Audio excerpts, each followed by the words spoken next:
Okay, हम पढ़ेंगे ये एडिटोरियल है द गार्डियन का, ठीक है। लेबर और मईशत पर द गार्डियन का नुक्ता नज़र। विरासत तो सख्ती में, लेकिन वोटरों को उम्मीद चाहिए, बहाने नहीं। इदारिया ये वज़ीर अज़म और चांसलर के पास वक्त तेज़ी से ख़त्म हो रहा है कि वो अपनी जुमात के अरकान को कायल करें कि इनके पास हालात बदलने का कोई मनसूबा नहीं है। 17 सितंबर 2025 इस माह के आगाज़ में सर के स्टामर ने अपनी हुकूमत का फेज़ 2 शुरू किया ताकि रात को बेहतर बना सके। फिर नायब वज़ीर अज़म ने गैर अदाशुदा टैक्सेस के बायस इस्तीफ़ा दे दिया। अमरीकी सदर के सरकारी दौर से ऐन कबल बरतानिया के वाशिंगटन में सफ़ीर को एक सज़ा याफ्ता पेडोफाइल से ताल्लुकात की वजह से बर्ताव कर दिया। इस हफ्ते वज़ीर अज़म की एक मशीर ने तौहीन-ए-आवाज़ पैगामात की वजह से इस्तीफ़ा दे दिया। ये तो सिर्फ अमले के मसाइल है। नए फेज़ दरअसल पॉलिसी पर आमद-दरामद पर तवज्जो देने के लिए था, लेकिन इस वक्त मुश्किल है जब मईशत सुसुई का शिकार हो, महंगाई कम ना हो रही हो और माली गुंजाइश सिकुड़ रही हो। इस हफ्ते इत्तला मिली कि ऑफिस फॉर बजट रिस्पॉन्सिबिलिटी आइंदा दिसंबर के बजट से पहले बरतानिया की पैदावारी सलाहियत के अंदाजे कम करने वाला है। इसका असर ये होगा कि चांसलर की अवामी खिदमात के लिए फंड फराहम करने की सलाहियत मज़ीद महदूद हो जाएगी। ये कमी 30 अरब पाउंड। ओके, हम पार्ट 2 पढ़ेंगे।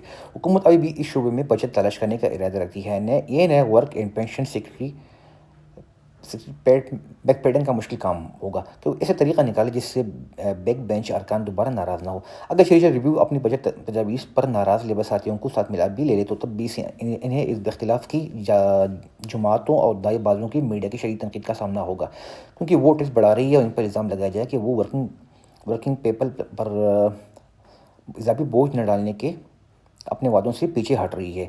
चाहे वो मंशूर में की गए वादों की पाबंदी भी करे कि income tax, national insurance, VAT या कॉर्पोरेशन टैक्स में भी इजाफा नहीं होगा। हुकूमत अपनी मौजूदा माशी मुश्किलात का इल्ज़ाम टूरी पार्टी पर डालेगी। ये दुरुस्त है कि सरकारी तबाह ढांचे का वायद बनाया गया और माली पैसों की तंगी जरूरतों पर लिस्ट्रस की पॉलिसी का रिजल्ट है, जिन्होंने बरतानिया के माली साहब को जला कर खाक कर दिया था। लेकिन यह मसाइल रिव्यूज़ के खिलाफ में किए गए फैसलों का भी नतीजा है। ये आम इंतखाबात को 14 माह गुजर चुके हैं। अवाम को पार्ट नंबर 3 लास्ट। ज़्यादातर लोग ये मानते हैं कि टूटी हुई चीज़ को दुरुस्त करने में वक्त लगता है, लेकिन एक एतमाद चाहिए कि कोई मनसूबा मौजूद है। ये कि एक क़यादत के ज़हन में कोई कौमी मंजिल है और इसे पाने का रोड मैप भी है। ऐसा मनसूबा बयान करने में नाकामी ने सरकार को शदीद नुकसान पहुँचाया, जो कि बरतानिया का वज़ीर आज़म है। ये बात उनकी मकबूलियत में ज़वाल की मुकम्मल वज़ाहत तो नहीं करती, जो पिछले साल की आम इंतखाबात के बाद से जारी है, लेकिन मतलब पैगाम की कमी पर नई मुश्किल में मज़ीद इजाफा करती है। इसने लेबर अरकान पार्लियामान के खदशात को घबराहट में बदला है। अब ये चिमगुइया शुरू होगी कि अगर हालत ऐसे रहे तो वज़ीर आज़म को हटाने पर गौर किया जाए। अब इस सूरत हाल को मुस्तकम करने के लिए देर नहीं हुई। गैर ज़रूरी गलतियों और स्कैंडल से मुस्तकिल इज्तनाब एक शुरुआत हो सकती है। इससे इतनी गुंजाइश पैदा हो जाएगी कि एक काबिल एतमाद माशी बहाली का मनसूबा सामने लाया जा सके, जिससे मजबूत यकीन और कौमी मकसद के वसीतर मुबैने के साथ बयान किया जाए।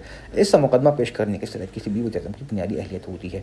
अगरचे सरकिया जल्द ये न दिखा सके तो इन्हें अपनी पार्टी की जानिब से माज़ी क़यादत पर शकूक का सामना नहीं होगा, बल्कि एक मुतबादिल